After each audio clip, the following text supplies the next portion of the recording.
Dernière ligne droite avec le top départ aujourd'hui pour la campagne officielle des municipales. Depuis minuit aujourd'hui, la campagne est officiellement lancée, notamment avec le début des affichages officiels des candidats devant les bureaux de vote. Ces affiches ont-elles une influence sur le vote des Marseillais? On voit ça avec Hugo Laouz.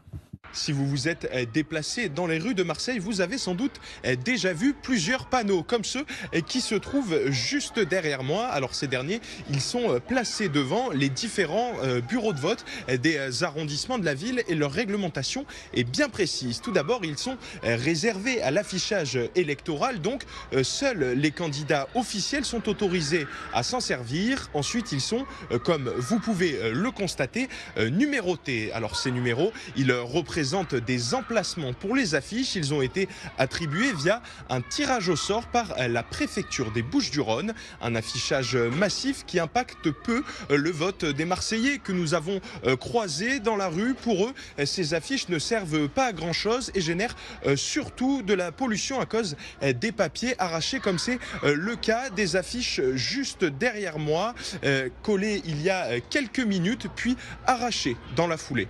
L'affichage obligatoire devant le bureau de vote, ils salopent les rues, ils dégueulassent tout. En passant, ils arrachent. Ça leur plaît pas, c'est pas leur candidat et on arrache. Je pense que ça fait peu changer les gens, enfin à mon sens, et ça pollue parce qu'on les arrache et finalement on retrouve tous les débris des affiches par terre, notamment au coin là-bas. Les affichages sont placardés par les partisans des candidats jusqu'au 15 mars, date du premier tour des élections municipales. Le collage du second tour débutera en même temps que la campagne officielle de celui-ci, c'est-à-dire le lundi 16 mars à minuit.